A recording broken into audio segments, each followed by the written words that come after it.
दोस्तों, एक सज्जन कहते हैं कि अभी वो 22 साल के हैं और अगर अभी वो असिस्टेंट ऑडिट ऑफिसर ज्वाइन करते हैं तो क्या वो सीएजी ऑफ इंडिया बन पाएंगे। चलिए, सीएजी ऑफ इंडिया छोड़ दीजिए, क्या आप कभी डेप्यूटी सीएजी बन पाएंगे या स्टेट चीफ भी छोड़ दीजिए, चलिए कभी आप सेकंड इन कमांड स्टेट में बन पाएंगे क्या। अच्छा, सैलरी कितनी होगी आपकी? 60,000, 70,000 या 1 लाख?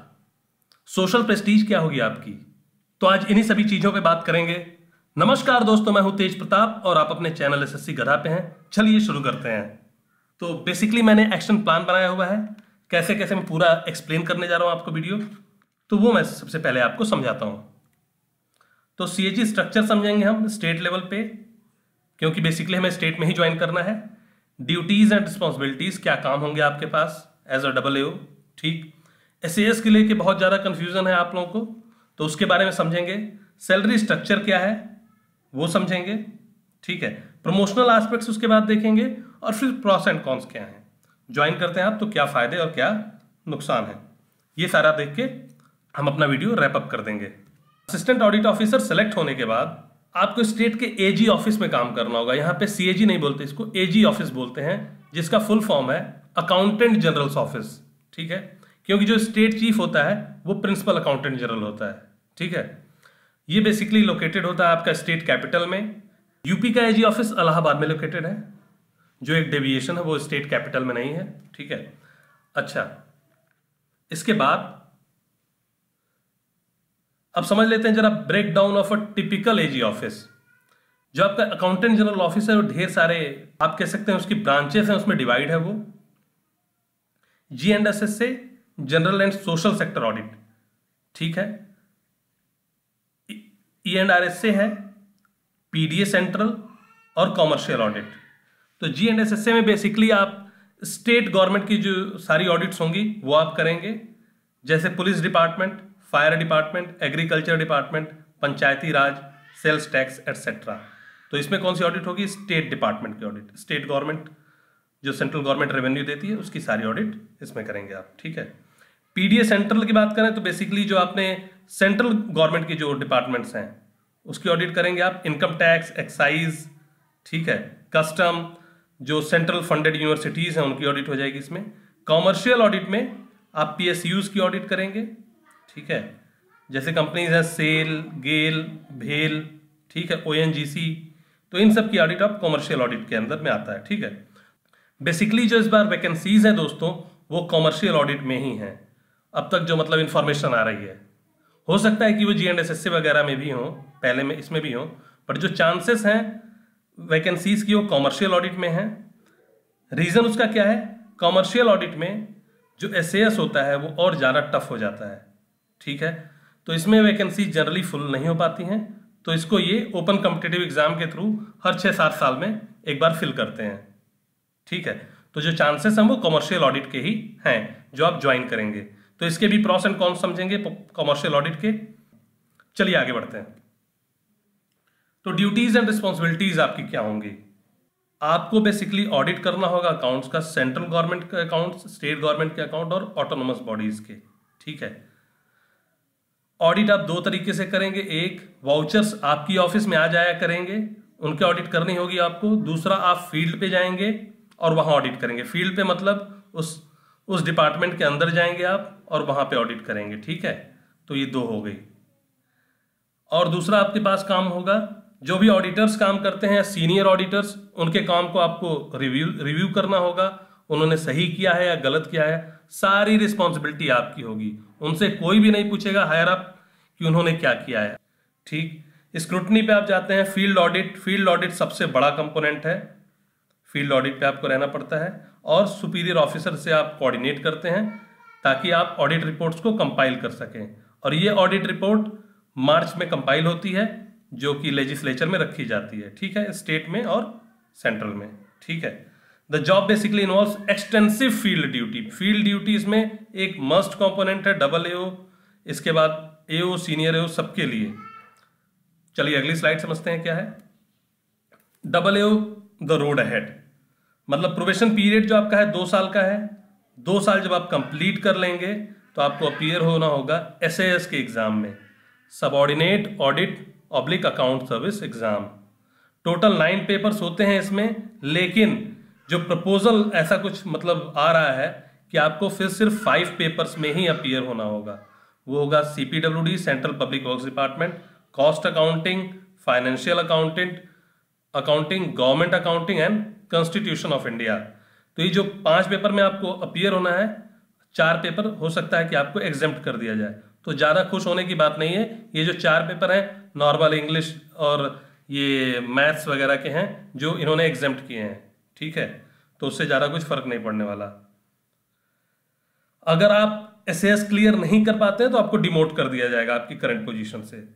लेकिन हाँ, SAS थोड़ा टफ है, लेकिन इतना टफ नहीं है, थोड़ा टफ रहेगा क्योंकि ये टोटली डिफरेंट फील्ड है, फाइनेंशियल अकाउंटिंग और कॉस्ट अकाउंटिंग। चलिए आगे चलते हैं। अब सैलरी की बात करते हैं। तो जो पे मैट्रिक्स है आपका वो 4800 ग्रेड पे है, ये ग्रेड पे है आपका, और जो आपका बेसिक होगा अब वो 47,600 होगा। पहले जो बेसिक होता था वो 4800 ग्रेड पे होता था। अब करंट गवर्नमेंट ने इसमें क्या कर दिया है, अब ये आपका पूरा बेसिक बना दिया 47,600, ठीक है। तो इससे देखते हैं जरा सैलरी कितनी आएगी आपकी। जो बेसिक हो गया आपका वो 47,600 हो गया। इस पे आपको DA मिल जाएगा 4%, 1904 रुपीज। अभी HRA को लेके थोड़ा सा डिस्प्यूट है, गवर्नमेंट 24% HRA देती है या 30%, ये देखना है। अगर गवर्नमेंट 30% HRA देती है तो आपको इन हैंड सैलरी अगर आप क्वार्टर नहीं लेते हैं तो 60,000 के अराउंड आपको मिलेगी। अभी 2-3 दिन में जैसे ही नई सैलरी स्लिप आ जाती है तो मैं अपने SSC गधा वाले पेज पे, जो फेसबुक का पेज है, उस पर एक ऑडिटर की और एक AAO की salary slip assistant audit officer की पोस्ट कर देता हूं, तो आप देख सकते हैं अभी करंट सैलरी कितनी है। लेकिन जो करंट सैलरी है वो कम है इससे, क्योंकि जो HRA मिल रहा है इस पे वो पुराना HRA मिल रहा है। जैसा कि अनुमान है कि आपको कॉमर्शियल मिलेगा, तो कॉमर्शियल में असिस्टेंट ऑडिट ऑफिसर 7 ईयर्स में ऑडिट ऑफिसर बन जाता है, 7 to 8 ईयर्स में, ठीक है। लेकिन अगर आपको कोई और मिलता है, जैसे GSS से मिल जाए, जो एक बड़ा डिपार्टमेंट है ये ऑडिट का, तो उसमें आपको 15 ईयर्स के अराउंड लग जाते हैं AO बनने में, सीट मिलने में, ठीक है। यहाँ पे 7 ईयर्स में बन जाते हैं आप, वहां पे 15 ईयर्स लग जाते हैं। रीजन क्या है उसका, वहां पे सीट्स खाली नहीं होती। एलिजिबल तो आप 4 साल बाद ही हो जाते हैं प्रमोशन के लिए। कोई भी AAO 4 साल बाद एलिजिबल है AO के प्रमोशन के लिए, अगर सीट खाली हो तो, ठीक। लेकिन अगर सीट खाली नहीं होगी तो उसे वेट करना होगा। मान लीजिए 10 साल बीत गए वेट करते करते, तो जब 10 साल बीत जाते हैं तो आपको जो सैलरी मिलने लगती है वो AO की मिलने लगती है, चाहे सीट खाली हो चाहे ना खाली हो। तो आप AO की सैलरी मिलेगी 10 साल बाद, और वेट करिए, अगर आपको GSS से मिलता है तो और 4 से 5 साल आपको वेट करना पड़ता है, 4 to 5 ईयर्स, मतलब 14 से 15 साल में आप ऑडिट ऑफिसर बनते हैं, ठीक। लेकिन कॉमर्शियल अगर आपको मिलता है तो यहाँ पे सीट्स काफी होती हैं, आप 7 साल में ऑडिट ऑफिसर बन जाते हैं। और कोई भी ऑडिट ऑफिसर 2 से 3 साल में, ये श्योर है, वो सीनियर ऑडिट ऑफिसर बन जाता है। फिर यहां से एक लंबा वेट शुरू होता है, 10 साल तो मिनिमम है, ये 15 साल भी हो सकता है, depending on the number of seats और कितने लोग आपसे सीनियर इंतजार कर रहे हैं। क्योंकि जो अगला प्रमोशन है सीनियर AO से DAG का, डिप्टी अकाउंटेंट जनरल का, यहाँ पे IE&AS से डायरेक्ट रिक्रूटी आने लगते हैं, तो यहाँ पे सीट्स और भी कम हो जाती हैं। लेकिन फिर भी आप कैटेगरी से हैं तो आप यहाँ तो आराम से पहुंच सकते हैं। चांसेस हैं कि आप सीनियर डिप्टी अकाउंटेंट जनरल भी बन जाएंगे 2 से 3 साल में। ये जो DAG है ये लोएस्ट पोस्ट है IE&AS के थ्रू, ठीक। तो ये हो गया सारा हमारा प्रमोशन का। आप मैक्सिमम सीनियर DAG तक बन सकते हैं अगर आपने कम एज में ज्वाइन कर लिया है, 24-25 ईयर्स में, और आप कैटेगरी से हैं तो। इसके आगे बहुत ही मुश्किल है, चांसेस नहीं है, क्योंकि फिर 10 साल का वेट शुरू हो जाएगा, 10 से 12 साल का। चलिए नेक्स्ट देखते हैं। प्रॉस एंड कॉन्स समझ लेते हैं। जब आप फील्ड में होते हैं, पहले प्रॉस समझ लीजिए, तो बहुत ज्यादा रिस्पेक्ट मिलता है आपको, ठीक है, क्योंकि आप ऑडिट पे होते हैं और काम करने के लिए, तो रिस्पेक्ट बहुत ज्यादा होता है। और प्लस आपकी जो ड्यूटी होती है अक्रॉस द स्टेट होती है, ठीक है। मतलब समझ लीजिए आपकी 25 दिन तो आप फील्ड में रहते हैं कम से कम, तो इसको आप प्रॉस भी ले सकते हैं, कॉन्स भी, क्योंकि आप अपनी फैमिली लाइफ से कट जाते हैं, दूर रहते हैं, ठीक है। और मैं आपको एक चीज बताऊं, ये तो अक्रॉस द स्टेट है, ये G&SSA वगैरह के लिए अगर आपको कॉमर्शियल मिलता है, जिसके 90% चांस हैं कि कॉमर्शियल ही मिलेगा आपको, तो आपको स्टेट आपका नहीं होता, आपका जोन होता है। मतलब वो 3-4 स्टेट को मिला के बनता है। जैसे अगर आप हरियाणा से बिलोंग करते हैं तो हो सकता है पंजाब, जम्मू, इवन कुछ दिल्ली का पार्ट उसमें आ जाए, तो आप ऑडिट पे कभी भी कहीं भी भेजे जा सकते हैं, आप उसमें कोई क्वेश्चन नहीं कर सकते। ठीक है, तो आपको एक बहुत लंबे एरिया में मतलब ऑडिट करना होता है। तो ये अच्छा भी आप इसको ले सकते हैं और बुरा भी, पर हाँ इससे ढेर सारी आपको फैमिली प्रॉब्लम्स आएंगी। ठीक है, प्लस कॉमर्शियल की एक और प्रॉब्लम है, इसमें ट्रांसफर है हर 5 ईयर्स के राउंड में। तो ये जो ट्रांसफर है ये एक बहुत बड़ी प्रॉब्लम क्रिएट कर देता है। आपको हर 5 साल में एक जोन से दूसरे जोन में जाना पड़ता है, आप स्टेबिलिटी नहीं रहती आपकी। ठीक है, फैमिली लाइफ में थोड़ी सी प्रॉब्लम रहती है क्योंकि आप हमेशा फील्ड पे रहते हैं, प्लस ट्रांसफर भी है, तो इसलिए ये एक बहुत बड़ा कॉन्स है।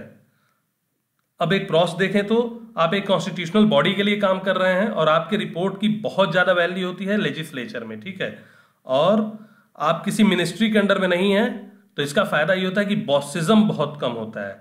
यहाँ पे बॉसिज्म बहुत कम है। अब अगर कॉन्स की बात करें, मेन जो कॉन्स हैं, स्लो प्रमोशन है, फील्ड ड्यूटी, हमेशा आप 25 महीने में 25 दिन तो कम से कम आप फील्ड पे ही रहते हैं। ये एक ऐसी पोस्ट है AAO कि इसमें लोग रिक्वेस्ट करते हैं हेडक्वार्टर में होने के लिए। जनरली जो बाकी पोस्ट हैं जैसे इनकम टैक्स है, एक्साइज वगैरह, उसमें लोग फील्ड पे जाना चाहते हैं, यहाँ पे लोग ऑफिस में रहने के लिए रिक्वेस्ट करनी पड़ती है आपको। ठीक है, तीसरा, you should always keep studying and keep yourself updated, then only you will get respect. अगर आपको नॉलेज नहीं होगी तो आपको कोई रिस्पेक्ट नहीं मिलेगा, क्योंकि आप ऑब्जेक्शन नहीं ढूंढ पाएंगे अपने ऑडिट में। ठीक है, तो आपको क्या करना, हमेशा पढ़ते रहना। प्लस होता क्या है, मान लीजिए आप 25 दिन की पुलिस की ऑडिट करके आए, तब तक आपको फायर डिपार्टमेंट भेज दिया, आपको फायर डिपार्टमेंट के बारे में कुछ पता ही नहीं है, तो फिर वहां जाइए ऑडिट करिए। इसलिए आपको बड़ा ही शार्प, बड़ा ही एक्टिव रहना पड़ता है। ठीक है, अब जो लास्ट, जो सबसे बड़ी प्रॉब्लम मुझे नजर आती है इसमें, वो ये है कि आपको through out the life field में रहना पड़ता है। जब तक आप सीनियर AO बनते हैं तब तक तो आपको, मतलब सीनियर AO जो है वो फील्ड में ही रहता है। DAG बन जाएंगे तब चांसेस हैं आप हेडक्वार्टर में रहेंगे। ठीक है, तो दोस्तों ये थे सारे प्रॉस एंड कॉन्स। अगर आपको कोई ठीक ठाक डिपार्टमेंट में है और अपने घर से नजदीक हैं, तो मैं रिकमेंड नहीं करूंगा कि आप AAO ज्वाइन करें, क्योंकि यहाँ पे जोन्स होते हैं बड़े बड़े और जोनल ट्रांसफर्स भी हैं। तो चाहे आप किसी भी स्टेट में हो, कहीं भी हो, लेकिन आप अपने घर पे नहीं होते, शाम को घर नहीं पहुंचते हैं। ठीक, तो अगर आप इनकम टैक्स वगैरह में हैं, घर के पास है, तो ज्वाइन करने का कोई पॉइंट नहीं है। मैंने सब कुछ बता दिया है। AAO आपके लिए अच्छी रहेगी या नहीं अच्छी रहेगी, ये सारी चीजें आपको डिसाइड करनी है।